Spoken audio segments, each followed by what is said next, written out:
grabando en mi compu. Perfecto. Perfecto. Bueno, entonces, si les parece bien, comenzamos. Como les decía, Let's get started. Her name is Florencia Guastavino. She's assistant of the Education and Human Rights Program in Argentina, but she's also part of the Let's Connect working group, an initiative that today it's going to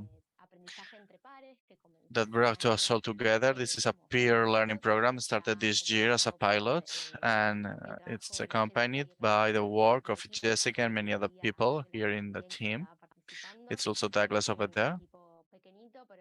We're a small team, but from a time on, we are working to generate those spaces where what is interesting for us is to get together many people participating in a global Wikimedia community, but we can share learnings.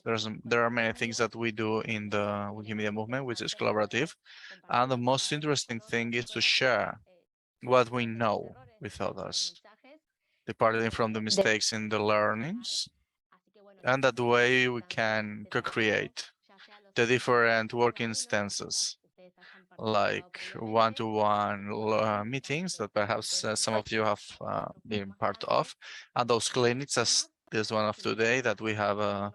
It's a broader meeting with several topics and invites us to work together. So this is also today's session is also an invitation to any comment that you have for Jonathan or whoever. The mics are open.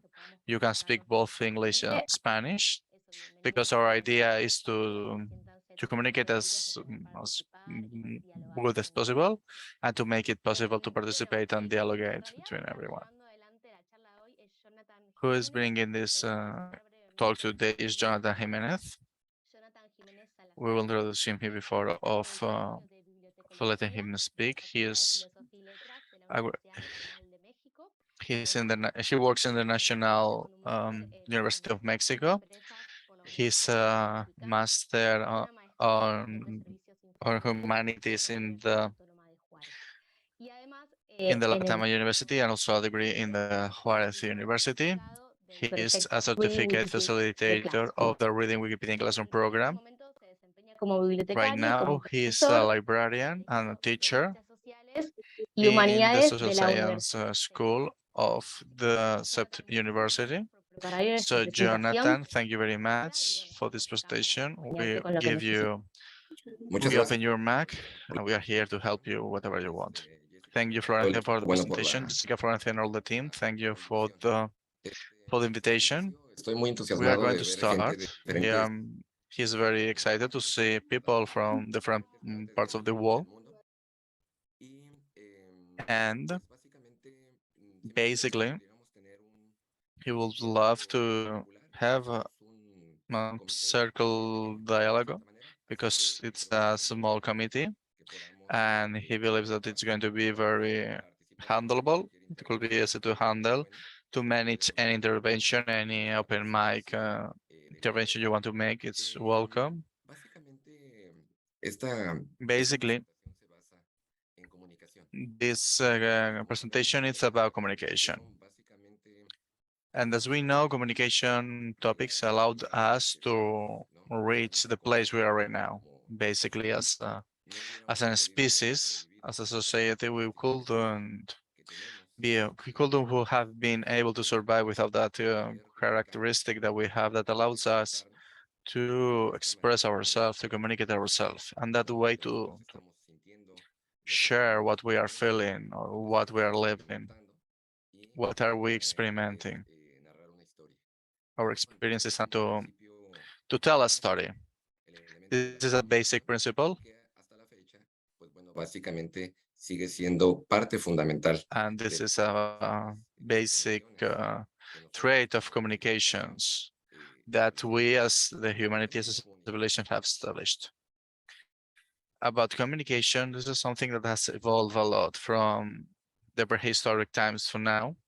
And we know that right now we have an amazing way of platforms, of media. We have many ways of communicating that perhaps we couldn't be able to list all of those. Sometimes it's difficult to know everything that exists nowadays because technology is getting created, and sometimes it happens faster than the regular user is able to simulate it. Sometimes you can believe that perhaps when you have the most of the technology or most of the tools that allows us to have a better communications. But I believe that everyone has experienced that situation, that feeling, that because of time, because of work, because of activity, we can't connect. We can meet with people, we can be with the people we want to. It's sometimes difficult even to have a meeting, a friends meeting. And that sometimes is difficult. And that's very curious because we know that it exists a lot of ways of connecting with people nowadays. And that means that having all those ways and all those technologies at our reach, it's not a way of ensuring us that we will be able to communicate with those we want to communicate with. We have translators, we have tools that allows us to make video calls, but the mathematic problem is that we can't have an assertive communications. We can transmit our message because sometimes there are ideas that are not good, but ideas that are, it's not that they are wrong, but we don't are using the proper tool to communicate. And I think that everyone has an idea deeply in our minds. Reality is that everyone has an idea which is over there in our minds. And many things that we love of the sister project in the Wikimedia Foundation is that it allows us to link many ideas, and there are things that we want to make specific, but we find people who basically share our same interest. We need to make those ideas a thing so we can do it a reality. What happens when we want to share that message? Sometimes that happens with that we receive disapproval once and another again. That happens a lot. We make a proposal in different areas, and the response that we get is the same. Sometimes we doubt about our proposal. We doubt also about ourselves, but perhaps the problem is that we are not sharing our message in the appropriate way. That is very clear in our mind, and we are completely convinced that that will be a great idea, but others can't get all the information the way that it appears in our mind. So one of the objectives in this workshop is to us to know some of the strategies that can be used so we can transmit our message in an appropriate way. Everything starts in a way very brief. We are going to the basics, the simplest things that we can do. A principle that we can have in our mind is basically simplicity, and explain things in a simple way.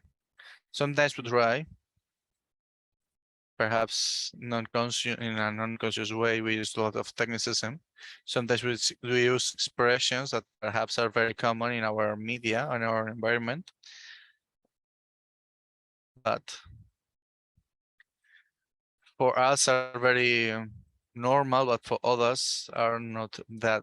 Others might be not that familiar with that kind of speech as we. And we can somehow avoid that because it's something very clear, simple. On our way. On the other way, sometimes we use some language that can be difficult when we want to transfer those ideas. So, in a nutshell, our our core principle must be simplicity. If we can't explain anything in an easy way, it's perhaps because we don't have very clear in our head what we want to explain. So we should put in order everything in our head so we can explain that in a way that could be understood. Another point that we can find when it comes to exposition is the narratives.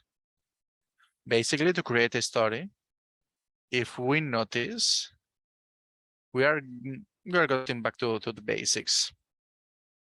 What are the things that you might agree with him? When we make a presentation, we go directly, PowerPoint, slides, whatever, almost automatically we go to the PowerPoint to design the slides.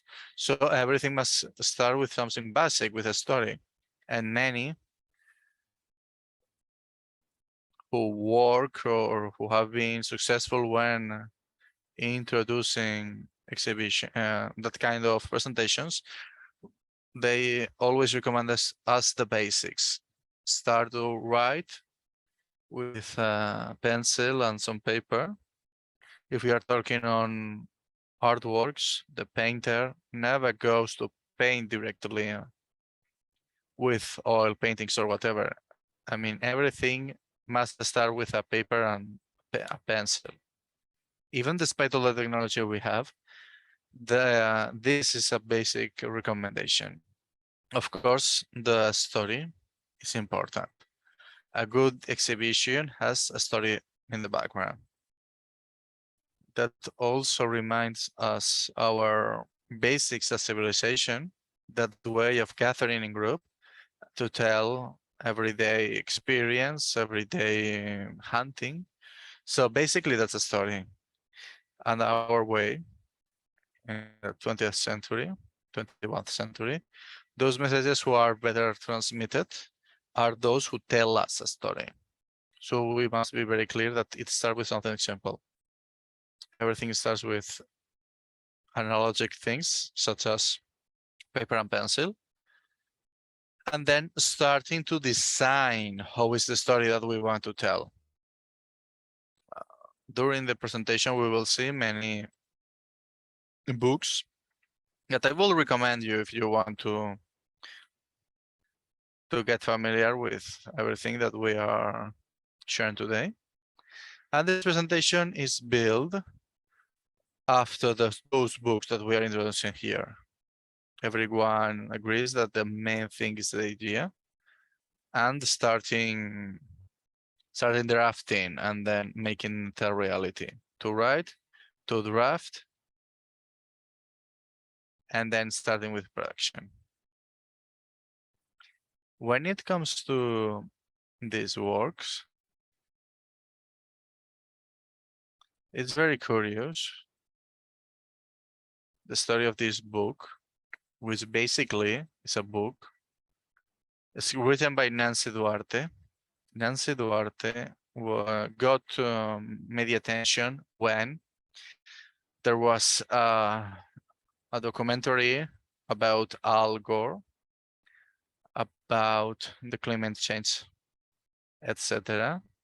When Al Gore loses the United States presidential election, he starts defending environment, and he becomes very successful and notorious when his documentary, The Uncomfortable Truth, when he gets an Oscar award. So many people start analyzing why the documentary did win. And among many other reasons, there was a good story, fair cause, etc. And also a call for the international community. It has a powerful message, but that powerful message couldn't be transmitted without the work of Nancy Duarte, who is the person who is in the backgrounds working with everything, slides to simplify the message, etc. What happened is that Al Gore arrived to Nancy. He brought many ideas to an inconvenient truth. And all those ideas were difficult to see. Those were simplified and then they were made easy to understand. So he could share all those ideas in an easy way. Another very common point when it comes to presentation, sometimes we believe it's something that it must be done in a quick way. You have 15 slides. I can do that in 20 minutes. We just see it, we can start working. We put some information, a little bit of time, and that's it. But it's actually the opposite. Sometimes information, and to be able to understand all the information, etc., that's a very difficult work that consumes lots of hours. So his recommendation, or Duarte's recommendation, when it comes to make a good presentation, is to invest 20 hours to a presentation 1 hour long and 30 slides. That's the way that we have enough time to assimilate all the information, to see how we are going to share it, and then to simplify the message. There's a very famous quote attributed to Blaise Pascal, because apparently there was a message appearing on a letter. And most people attribute the quote to Pascal. It's somehow he presents his excuses to a friend because he wrote a very, very long letter to him. And he says, I would love to have the time to make it shorter. Everything is related to the simplicity. We are very used to use huge volumes of information to explain something that can be very easy. And during those times, we lose the people, we lose their attention. So our objective must be to keep simple the message so people can be attentive to us. One recommendation is using Twitter message. When Twitter started, it was just 140 characters, so that limited us on what we want to transmit. And that was the success of the person, because they were very specific messages. It was something that could be read and assimilated in a very specific way without the need of using many wording. So one recommendation is to try to simplify that, and using that rule, basic rule. Among the examples, some of the examples are, in the corporate world, because are those the corporations who made of that an art. And that happened when Apple invented the iPhone. Were the media who started to copy, to putting content in media and blogs, etc. He was very specific, he was very concrete to what he wanted to transmit.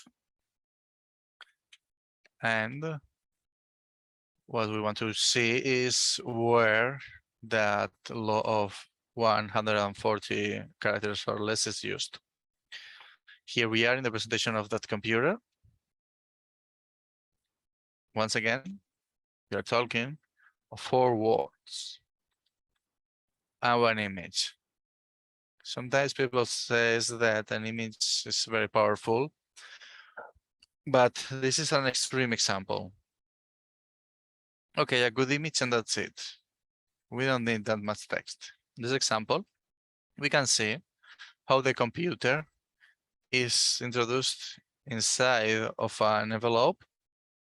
Usually you have there a paper, but the computer can be fit inside an envelope, and we can see it's very light.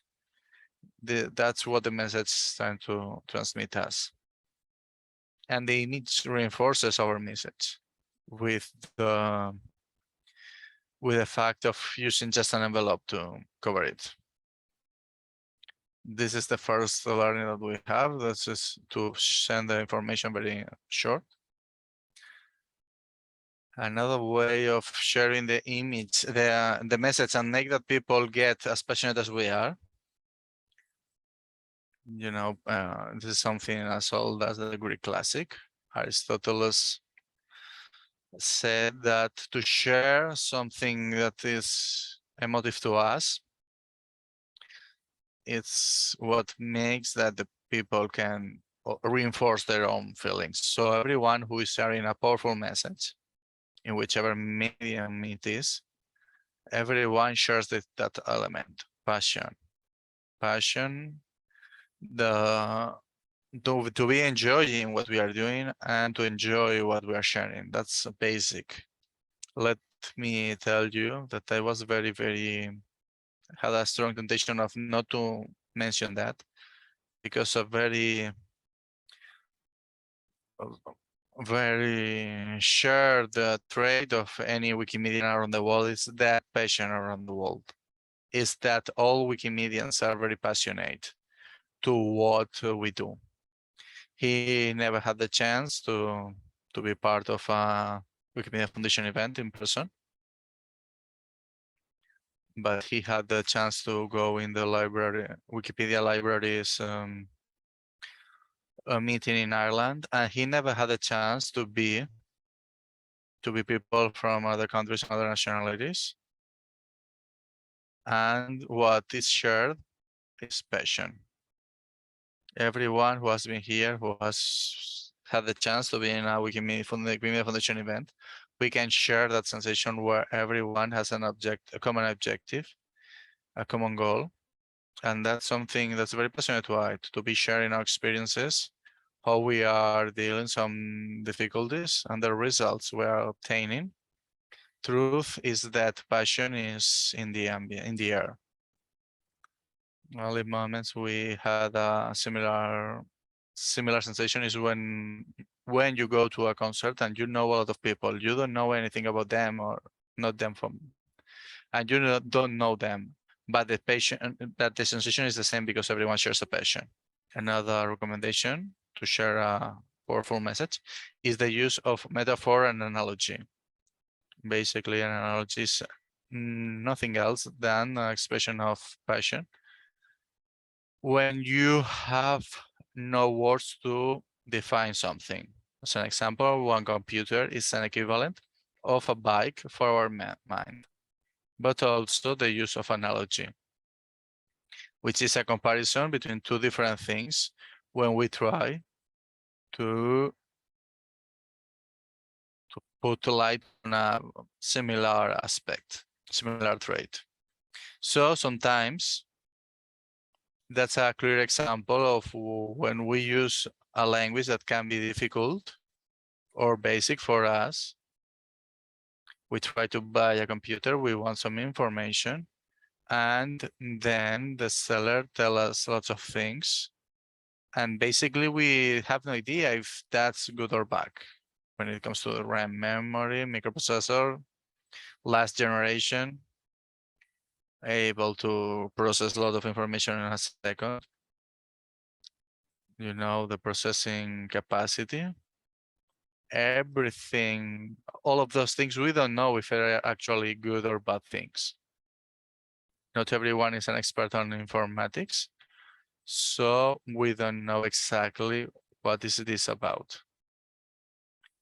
And that's the analogy. Microprocessor is like the brain. And that's everything. We can see how easy can something be explained, and the message is very clear. From the total ignorance about what the heck is a processor, with a few wording, we can know that you know, the more agile is a computer, that will allow us to better work. So Now, if anybody wants to make any question or anything, now's the time to do it. Okay, there was a question. Apparently, there were no questions in the chat, but if anyone wants to leave one question, now's the time to do it. And you can also raise your hand to make it.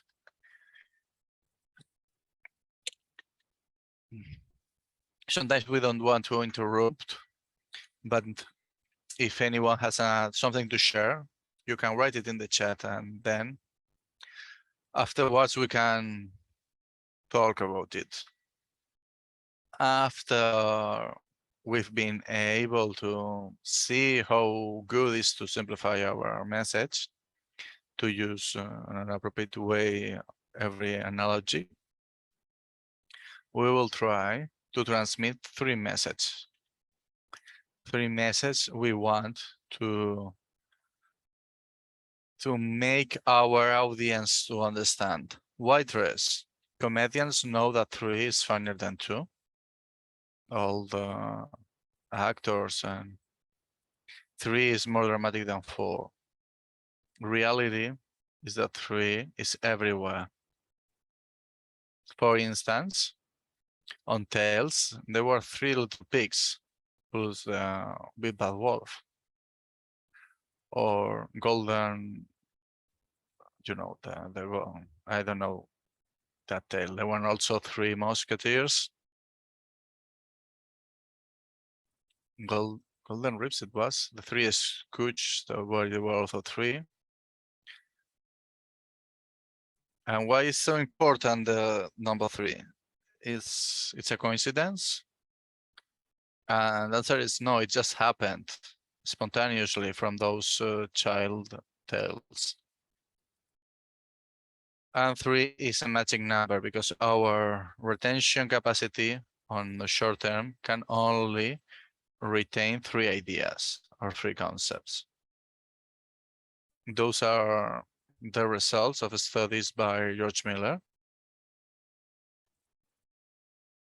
who studied the way that we study, and he published the results of his research on how we process our information. What did Miller discover, who will be later be named as the Miller Law? And their investigation said that if a subject was, an individual was exposed to an amount of information for some seconds, that information remained in his mind. As the time went on, that information was getting lost, and only it existed a retention about 5 to 10 ideas or concepts. Some researchers, taking the Miller Law, research again. Everything apparently says that the real effectivity when it comes to transmitting messages are simplified to 3. So that will be one of our main strategies to put things on just 3 messages and not bombing our audience with a lot of concepts or complex ideas that afterwards we are going to lose them. Another of the characteristics, when we started this presentation, we talk about doing a story, of telling a story. There is not a good story if there's not a bad guy. We can see that from the most famous movies nowadays, from the basic literary works, classics. Good and bad, light and shadow. Good cannot exist if there's not bad. So in this case, there's not a good story if we don't have a villain, if we don't have an antagonist. So what we have to do when we start narrating our story is to identify and to expose our antagonist. In this case, Steve Jobs, who was somebody who had a fascination for communication art and who loved to send powerful messages to audience, he had those concepts very clear for him. And since the beginning of the enterprise that they created, alongside with Wozniak, he had very clear that it could be a hero without a villain. So they quickly started to look for the enemy the legendary hero they will became.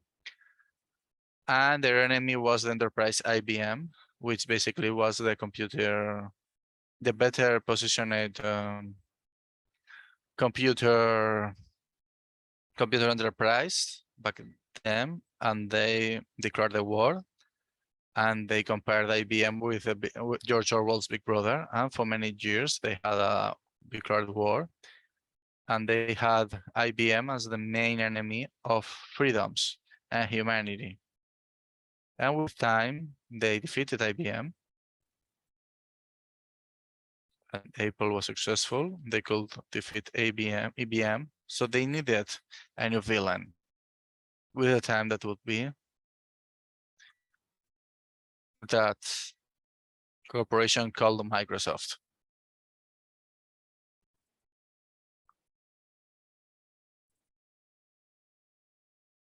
So here the antagonist became in Microsoft.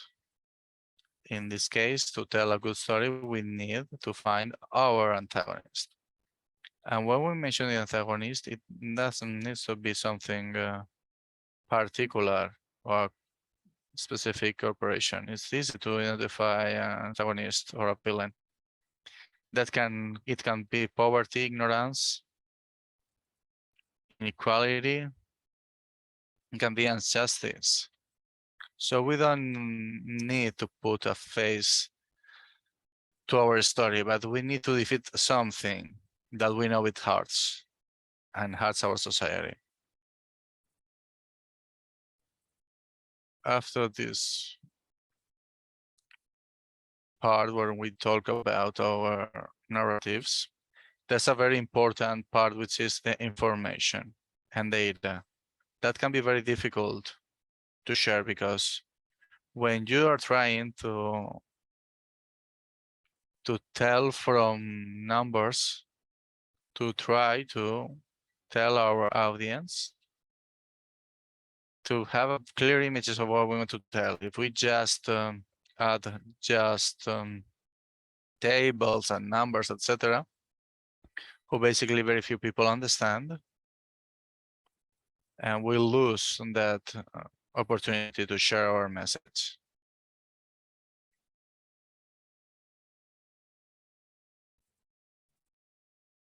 Keep it simple is also one of the standards of Da Vinci. For him, it was very clear that simplicity was the best innovation. And another question is how we can make it to simplify data. There are many ways, but he was going to use José Duarte example. He's a Colombian artist who became very notorious in the way how he presents data. What he calls to leave behind all digital technology, but to explore the easy principles so we can introduce our information. And he's quite successful. So we are going to see some examples. Here in the images, we have a comparison between number of internet users between 2000 and 2010. I don't know what opinion do you have, but the message is very clear and powerful, as we can see on screen. We have another example here of the name of user, in this case per country.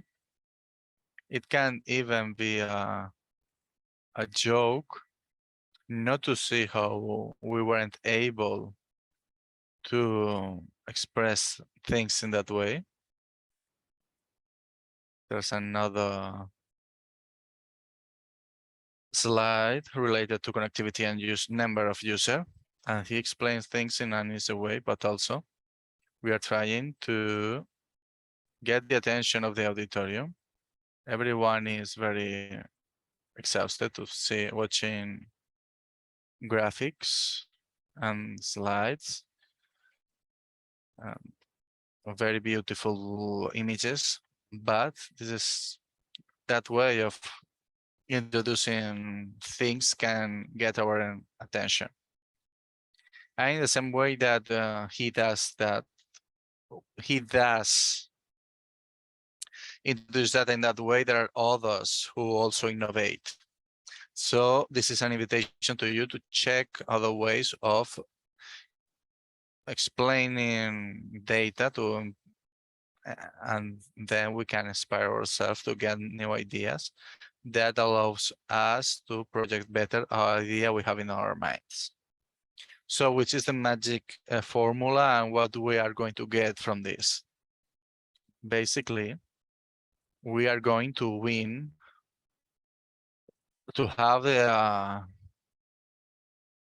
to learn the skills to make to know how to introduce a story.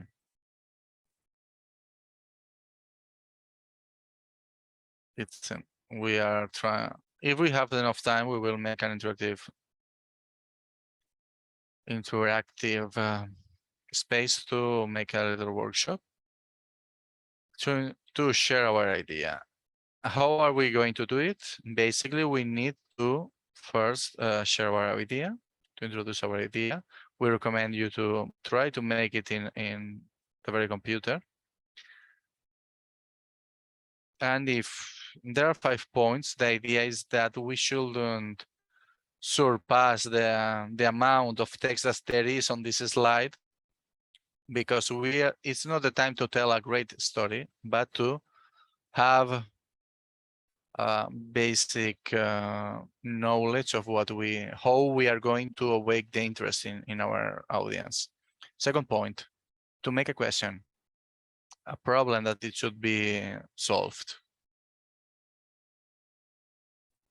And then we are going to give a solution to that problem. And then we will talk about the specific problems that we have and our action plan.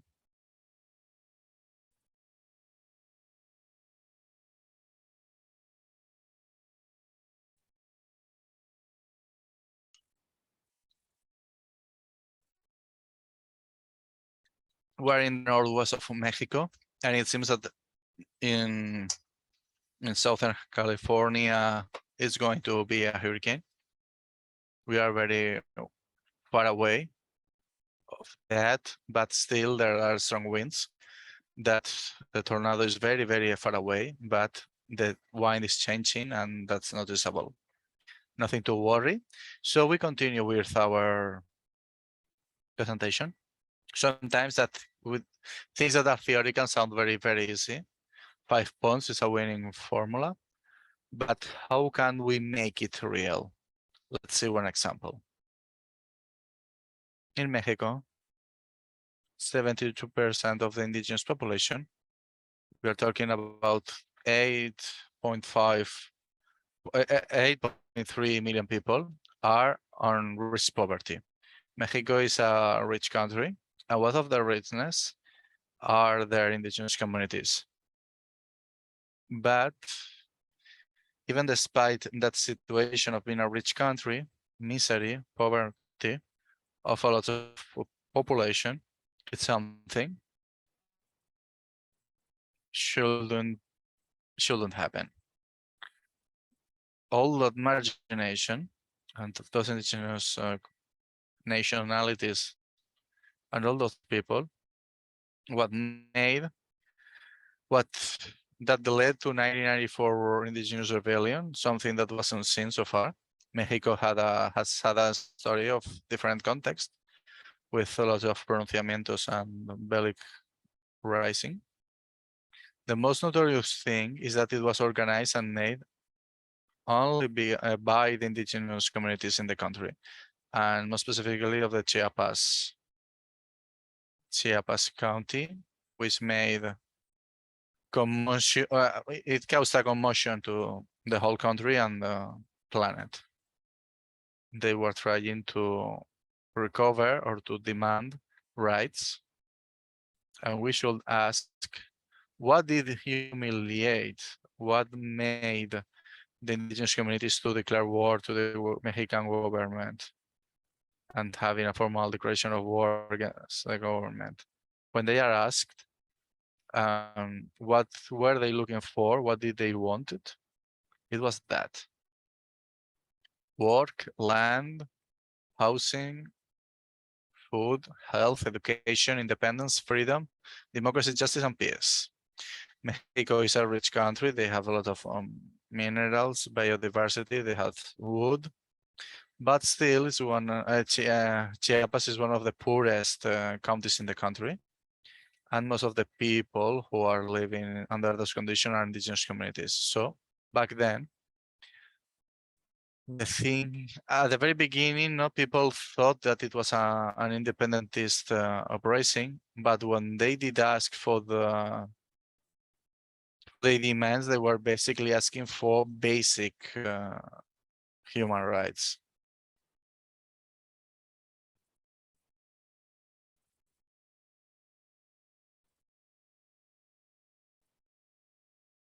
We are basically talking of universal human rights, and that's the motivation for this armed uprising. Next step, it was to become autonomous, and one of the motivations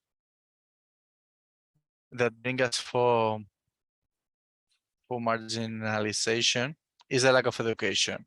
Those areas are so remote that sometimes they don't have even schools. So that the lack of basic mediums to live poverty basically is what left those communities under those circumstances. They had very clear that they had as a first objective to have a better education, so they started to create their own schools, the Zapatist communities, because that's the name that the guerrilla took. And after a peace period, they started to generate self-help from the community to the community. That's a very complex problem, because even if they had electricity, but they had no internet connections. And even if there was a good internet connection, those conditions of poverty wouldn't allow them to pay for the service. All that brought to a project quite interesting, a new rebellion against the media. Those states of Mexico, the poorest of the country, Guerrero, Oaxaca, Chiapas, many others, they started to demand internet communities to implement their services so they could have access to the internet. Their answer was no. Corporations weren't willing to spend money to bring internet connection to those remote poor communities, because they knew that those people wouldn't be able to pay the cost of implementation. So they said, no, we're not bringing internet to your communities, because you live in small isolated communities and you don't have the economic capacity to pay for that. So what happened? Some grupos started to generate, and they made a project. Rhizomatica is a group which is focused on bringing infrastructure and connectivity to internet to those communities. Which were the first difficulties that those communities faced? The first one was a legal battle, because when those corporations knew, they were upset because there's some communications monopoly in Mexico, and they wanted to avoid that people could self-organize. So it started a legal battle, saying that those groups couldn't be autonomous and create their own internet nets. Second problem is the infrastructure issue about who is going to run and maintain those facilities. Rhizomatic is the group who is promoting that organization and coordination, and allow that they could make their own installation to have internet access. Basically, what they are doing since 2009 to bring an alternative of telecommunications, open code, accessible for those communities. And what they want is to help, we can see the slides, people who are victims of oppressive regime, who have historically been of perhaps natural disasters, or that because of their specific situation of isolation, it makes difficult to have a good internet access.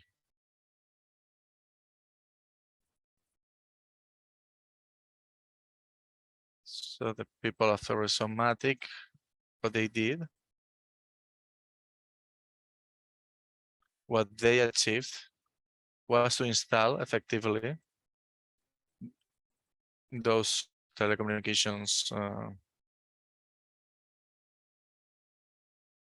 and the cost is that basically they were paying for the internet service that somebody has to operate and somebody has to give maintenance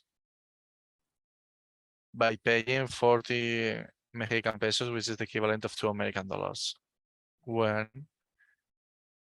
in the other parts of the country, internet, the cost is approximately of 25 American dollars. It's a huge difference when it comes to pricing and cost. And in that case, the implementation could be done thanks to organization and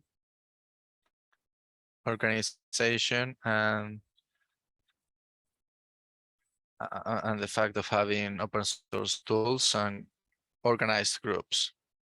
Legally, when everything started, we were talking on the legal battle because all big corporations will agree, because all around the world there are monopolies and powerful communities. So that rebellion to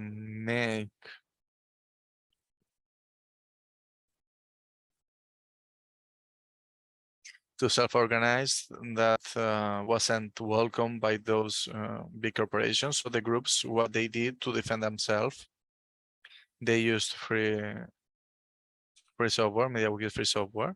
They used a wiki when you can see all the juridic model, all the steps and actions and laws that they could use when defending as a community. Because the monopoly groups weren't going to stay quiet, and they would try to turn down those communities. And Rhizomatica used the MediaWiki to make a wiki where you can see all the laws, allowing the communities to defend themselves. If we try to see the impact and the benefits, there are some. The indigenous community in Mexico is very diverse. We're talking on more than 50 indigenous peoples, which are distributed along through the whole country. And among those indigenous countries, there are more than 69 languages. Most of them are in risk of disappearing because the amount of speakers has diminished in a dramatic way. And many few people, surviving people, do know the language. And the death of a language means the death of a culture. In many ways, it gets lost because you consider that there are no means to recover it. So when here we can see the distribution of those languages, and there are lots of alternatives. There are basic things that is helping those self-organized communities, and we can help them via the internet access in the way of using their own telecommunications network. And that's how they could bring education to their communities. If we see that on the same sequence, basically the sister project can be used to dot educative project. We know there's a dictionary. We know there's a Wikipedia. We know there's Wikibooks. And we know that there's a Wikiversity. And those can have a direct impact on those communities. So just as they are self-organizing, basically we have those tools that allowed them to leave the marginalization and allows them to keep maintain elements of their culture as a language, as their language. Here we have Wikipedia in that language, Yacatzcol, one of the most spoken indigenous languages in Mexico, which, thanks to some projects, they have their own language Wikipedia from some years to now. Another thing that has been very spoken in the communities is that they must not lose their own culture and their identity, and that they should be allowed to keep their own culture and not learn Spanish in order to participate on the world. In Maya language, there's also a Wikipedia. It's also a project. It has been developed from some years now. And those are the responses that we can have to certain things that happen. And the ideas happens. But what we need is to associate with the appropriate person so we can make things happen. So if we can make a revision of the basic principles, that could help us to make something real. And what we shared recently, we can see that we accomplished with all of the different points that we introduced at the very beginning. And basically that's the story that you should be able to tell. That's the proposal of a structure that we can follow. So here the question is, what happens with lighting talks, which is something basic also. Something basic in for those who don't know the term, because it's not very famous in Mexico. A lighting talk is a very short presentation of a few minutes. And we have another variant, which is Ignite talk. Very similar. And the objective is to make the presentation last 5 minutes by using 20 slides. Perhaps you haven't noticed it because he has been going through the slides on a random way, but there are specifically 25 slides, and he will be able to explain all all of this that he has explained today in just 5 minutes. So he's able to simplify everything and do the putting everything by applying everything that has been explained today.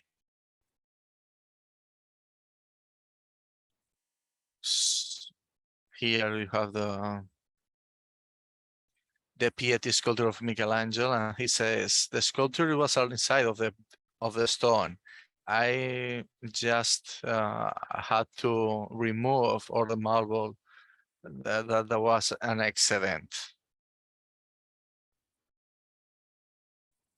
So here the comparison is that, okay, we have a longer presentation, but I mean, we can simplify that long presentation to just remove excedent and making things simpler. We should make a great effort, great routine, and then the exercise of removing words until we reach a simple thing.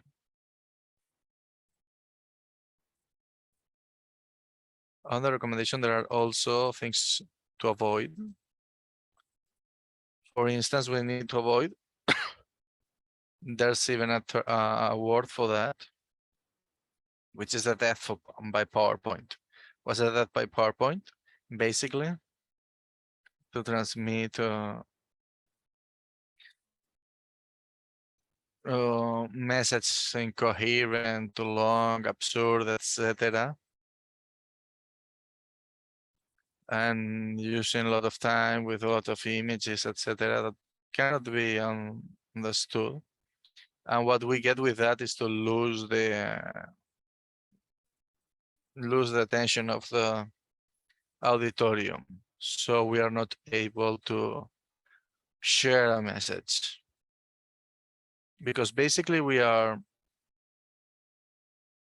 losing our audience.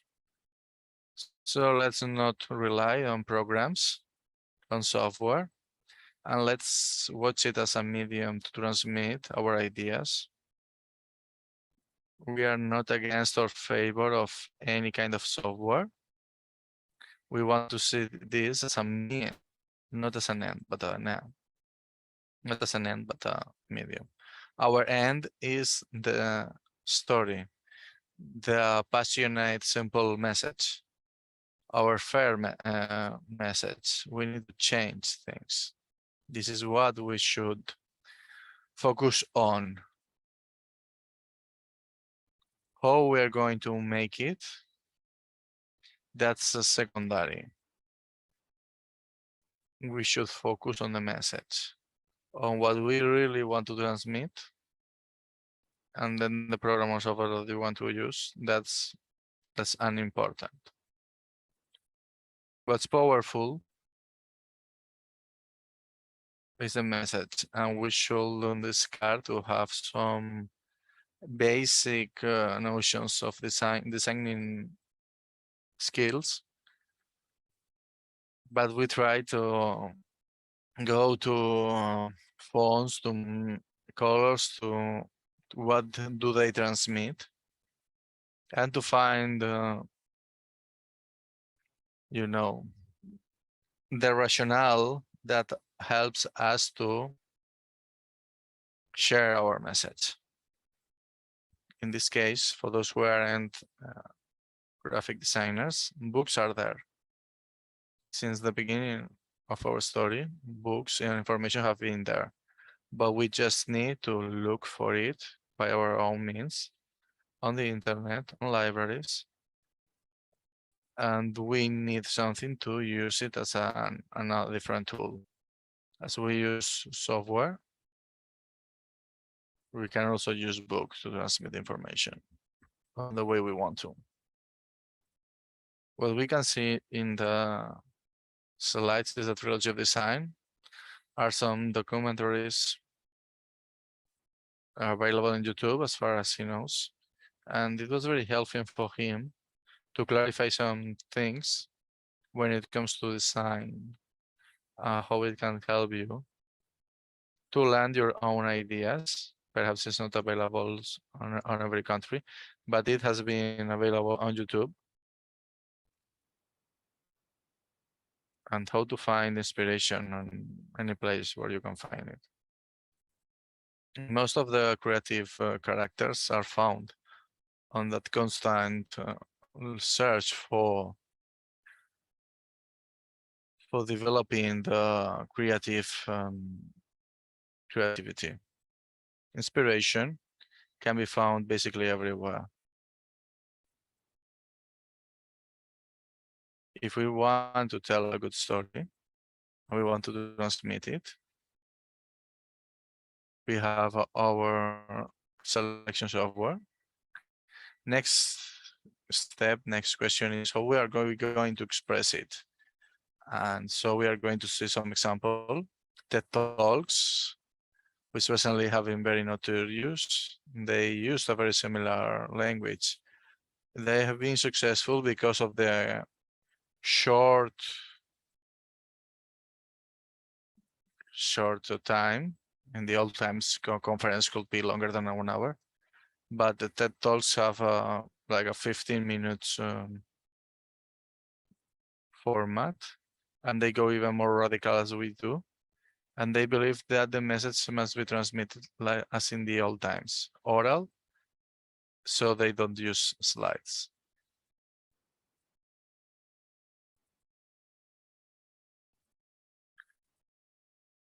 The natural way of the TED Talks is that we must use them without slides. And the example we can see of the very Wikipedia founder, Jiménez Wells. There are several Wikimedians who have used the format of the talks. TED looks for shares objective with Wikimedia Foundation. They don't have a profit. They are not from profit. People who go there don't receive money.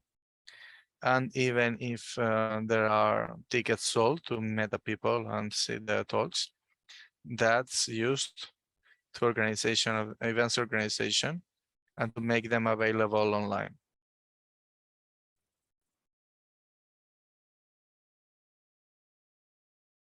And sometimes those are translated into several languages, and also volunteers are those who translate that.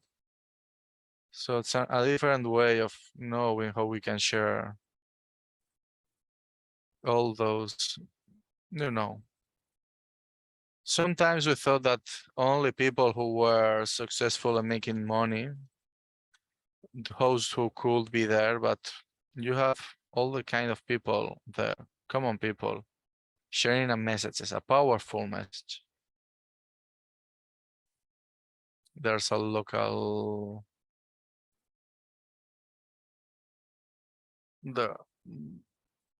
from Tijuana, which is the frontier city where he lives. There's a format called TEDx Tijuana, and allows communities and cities to own their own version of the TED Talks. TED is something very, very big.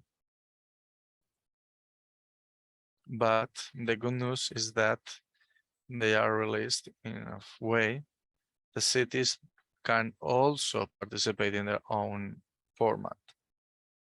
You can perhaps look, because perhaps in your city there's not a format such as that, but you can promote it and bring the experience, those things that people have done in their own community and which are relevant. So there's an opportunity there of having their own text community where you can invite people to transmit, to share messages. Here we have in that slide Patricia Rillo. She's from Spain. And she made a local talk in Madrid, talking on visibility of women and their importance in Wikipedia to break the gender gap.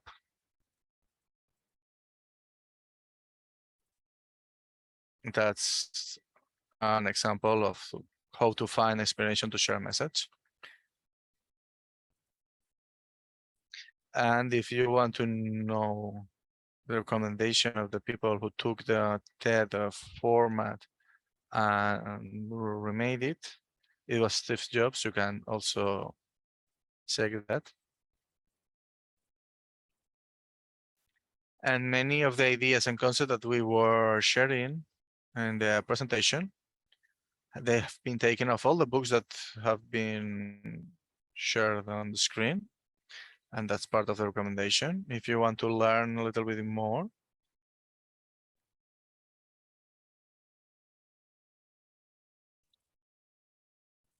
and also the definition of freestyle, which is find your own voice.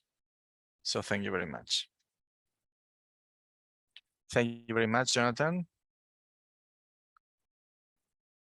When you were telling the example of the Sabbathist movement and the many communities, etc.,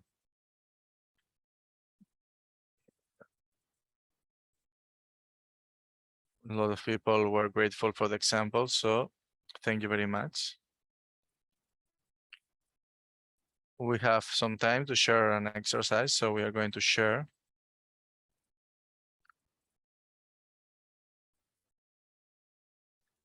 That could be a good idea to materialize. We have a format there for every participant. We have a document, both Spanish and English. So if you want, go ahead, Jonathan, and share what's this about. You are silent.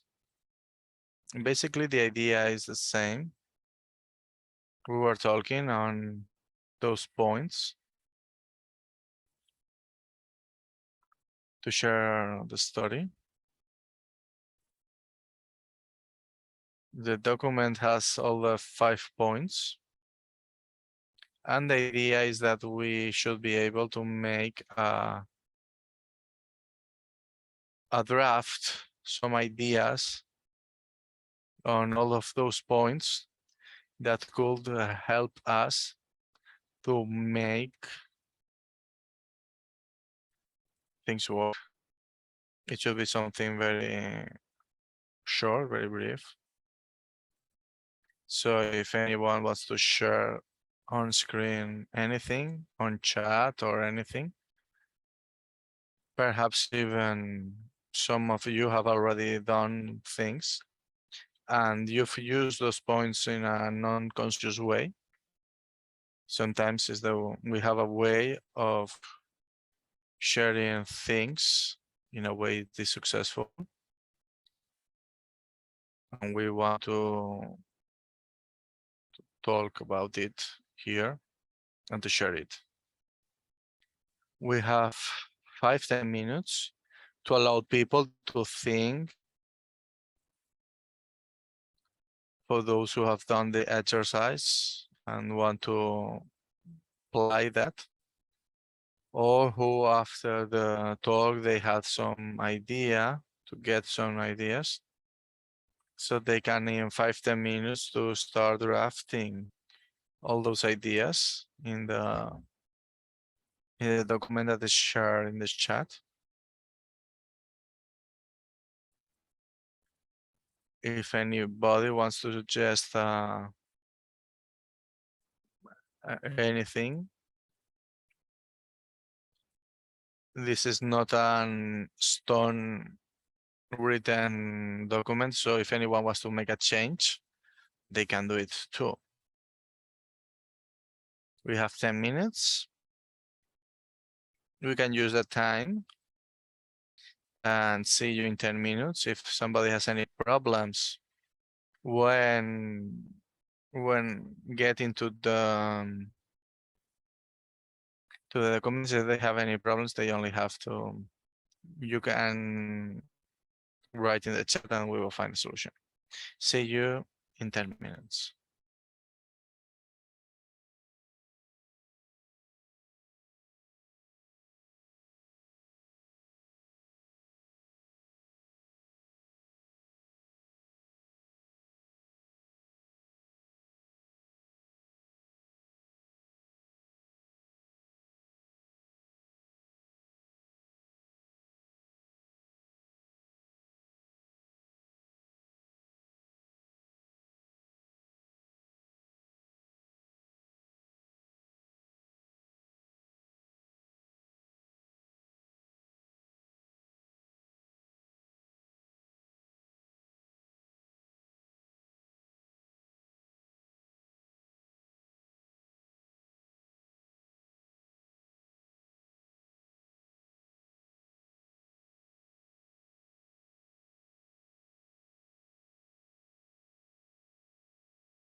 In a couple of minutes, we'll be starting.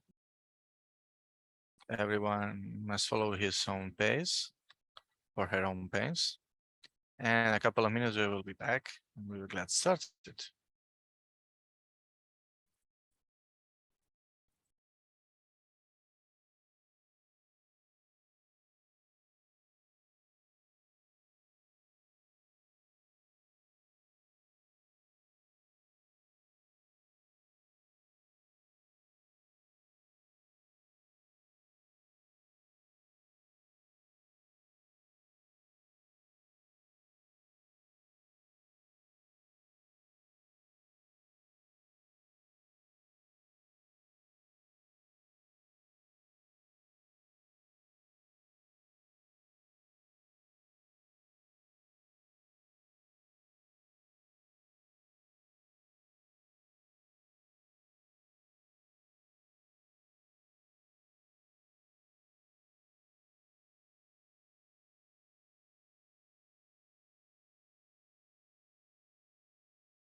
Yes, everyone here is ready. And now that we know that everyone is ready, we can get started. So we're going to start right now. If we will be out in approximately half an hour. So if everyone, if anyone wants to share what they've done so far, now's the moment to do it.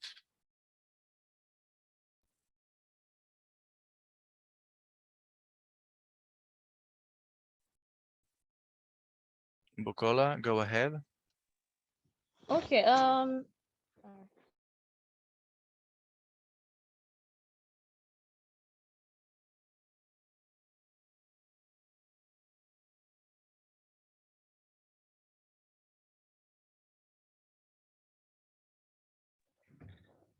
All right.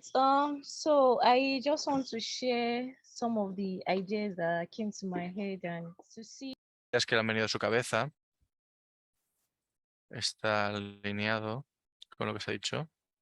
El primer punto, que es sobre la historia, es una historia que tenga el interés de la audiencia.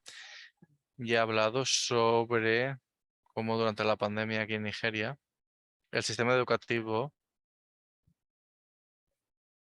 que estaba centrado en aprendizaje cara a cara, pero bueno, con la llegada del COVID, pues bueno, se cerraron escuelas y todo el mundo se tenía que, bueno, adaptar a la nueva situación.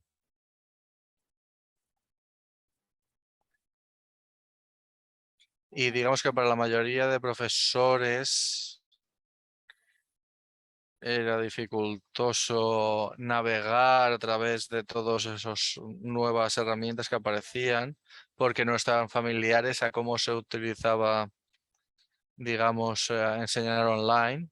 Y esa es la historia que ella tiene. y para, digamos, presentar una pregunta, una necesidad que tenga que ser presentada. Digamos, el problema es, digamos que el Ministerio de Educación de Nigeria priorizó, digamos, el aprendizaje con el estándar de, digamos, hubo poco o ninguna simulación sobre cómo promover los recursos educacionales abiertos. Incluso teníamos profesores, o sea, digamos que había profesores que no tenían habilidades educativas. Y entonces, a pesar de que esto es aprendizaje online, no había ninguna manera de que los profesores pudieran utilizar todas las herramientas que se pusieron en práctica. Así pues, esa es el problema o la cuestión que quisiera contar y también dar una solución al problema. Y digamos que una de las soluciones podría ser que esos mismos profesores usaran algunos de estas herramientas para que puedan entender cómo usar los recursos de educación abiertos. Y una de las soluciones fue el programa de leer Wikipedia en el aula. Y digamos que si esas historias se alinean con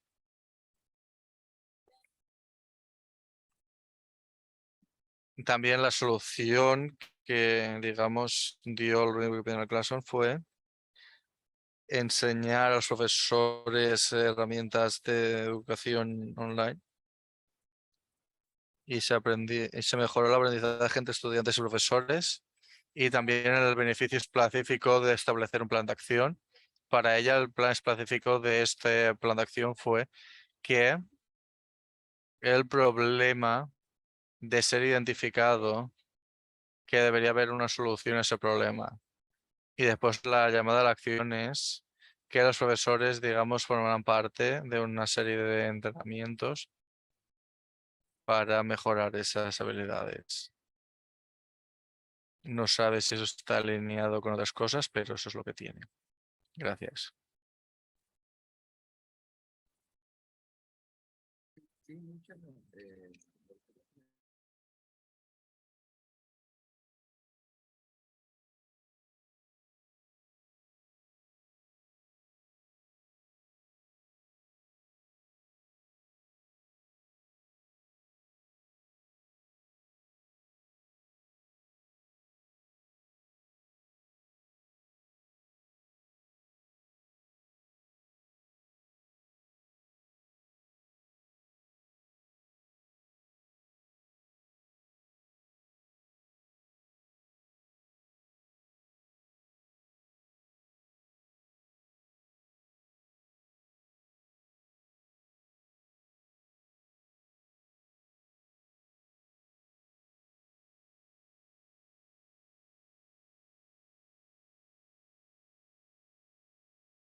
So he doesn't, I mean, it's good to have a perspective from the Bolivian people, so all together we can construct knowledge. So nowadays, the Wikimedians in Bolivia are looking to enrich contents on our country, on every field. We've worked a lot on gastronomy, on women recognition, wiki monuments, etc. Lots of activities, stills, forgotten figures, knowledge which is floating. So put a reply to a question that should be answered. Most of the articles from our country were written by Bolivian. That might be seen not as a problem, but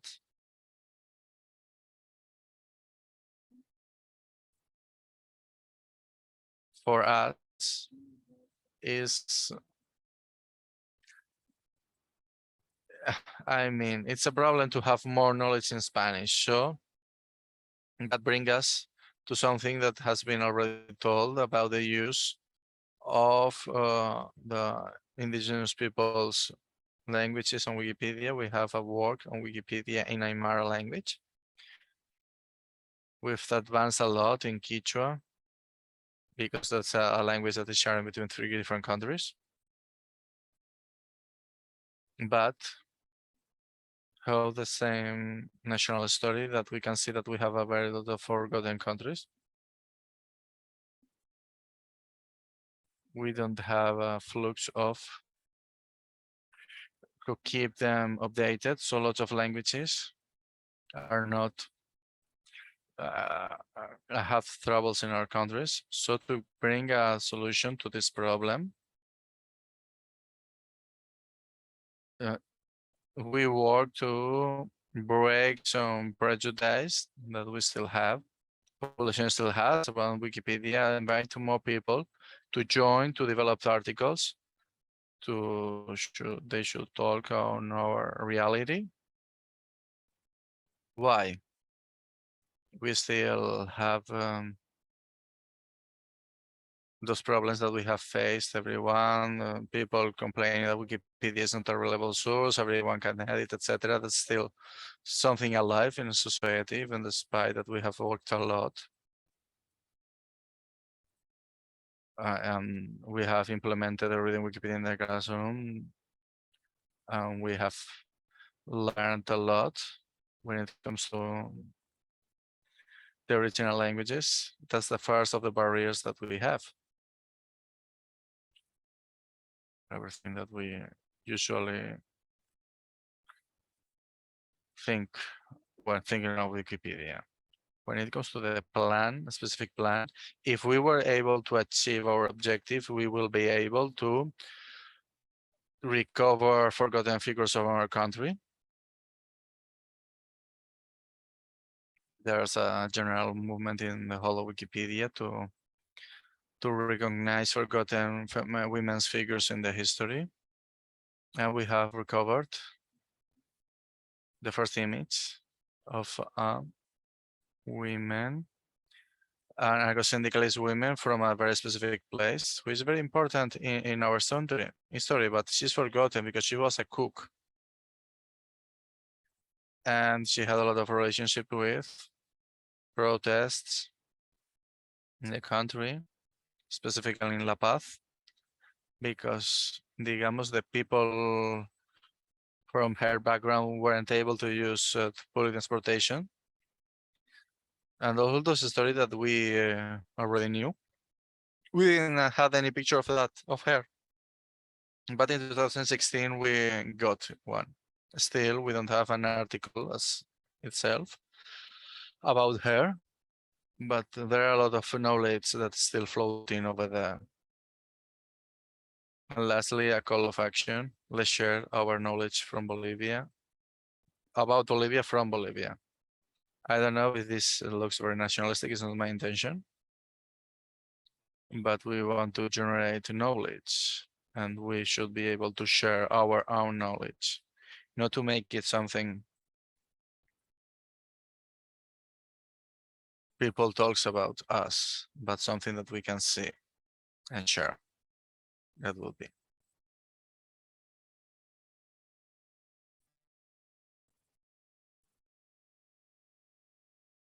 There are quite relevant things that you've said. You say that perhaps it's not a big this or to see as a problem. I believe that ourselves from our own communities, we should understand what's important and what's important for us, and to see what that we should change or not. So I believe that there's not a non-relevant struggle from our own context and reality. We have that commitment, or we should have that commitment to contribute on things that are not working properly. Perhaps there was a time in which a lot of times forgotten, like when the Library of Alexandria was destroyed, we lost a lot of knowledge. But fortunately, we have now the tools that allows us to keep our stories, and that I mean, we can live our heritage to the people of Bolivia. In the past, people share the stories by voice, but now we have platform like Wikipedia, where we can live the memory of what happened and that cultural heritage to make it happen. And from our different trenches, sometimes we minimize our work, but we should see things like this is what we want to bring, and there are a lot of people who are contributing, and I agree. Latinos, we have our first enemy to defeat, which is the bad image given to this platform because of lack of knowledge. And now, day after day, we are trying to break that bad image of Wikipedia from his trench as a librarian and teacher, and the Reading Wikipedia in the Classroom program. We try to change that image that people have. So for us, it's very good to have that access with students to change that idea they have. So all of us, each of us here, we can make that small change. That's what makes the difference. Thank you very much.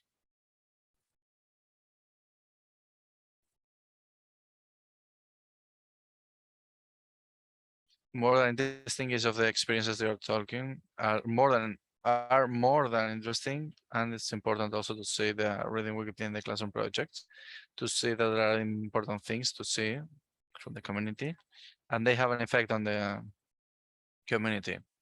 They have effects on Bolivia, Mexico, but they also have an effect. So that's very interesting. So we can't extend ourselves much more at the time. Let's close. We want to be grateful to Jonathan. Presentation was very, very interesting. Everyone learned from what we've shared here. So thanks for your time to make such a rich and interesting presentation. And everyone here who could join us today. Right now we have a little bit less of people, but this talk is being recorded, so we will share it on the Let's Connect channels, also in Meta. So soon you will have everything available to recover it if needed. If anyone else wants to add anything, now's the time to add something. So talk now if you need to. Jonathan says that he has said everything he needed. Now we go to Jessica. Hi. I'm double recording, so just give me a second. She's busy recording. He has double recording, so she can't talk, in an easy way. Let's hope that there's not, Recording is always something fast sometimes. So Hi, yes. now, Jessica. Say in English and then maybe a short in Spanish. Just thanking everybody for being here today, especially Jonathan. It was super enlightening. I am going to have to go and rewrite my whole report based on your recommendations. But this is really an example of what we want to do with Let's Connect. Community members coming to share their knowledge, share their ideas, their experiences. So any of you who would like to organize a learning clinic, Florencia, Douglas, and the whole working group is here to support you to do that, but the knowledge is yours and we want to support you so you can share it with other people. So please reach out to us. And thanks again, Florencia, for your wonderful facilitation. And Francesc for beautiful translation, which I was able to hear for the first time completely in English. Solo un saludo en español para los que Just están say hello in Spanish for those who are following us en América Latina. from Latam. Espero que hayan I disfrutado hope y you've muchas gracias enjoyed. a So ustedes thank you por very esta much participación. to be here. Y ojalá si no hacen parte de Let's And I Connect, wish conectémonos if you a are este not programa part de of aprendizaje Let's entre Connect yet, pares. and now it's time to join on this Florencia, peer de pronto learning program. puede poner ahí el enlace para And registrarse y she ser will parte, put a parte del link to programa, register, to be proponer part of the espacios así program. donde puedan compartir To con just sus compañeros y compañeras del movimiento y nosotros estamos aquí para facilitar and we are here esas to conexiones. facilitate and Muchas make gracias. those connections happen. So thank you very much. I don't have the full. Okay, yes. Now the thing is going to be shared. If you want to learn a little bit more. We are waiting for you. Thank you very much for being there. Have a nice day and bye-bye. Thank you very much for everything. Bye-bye.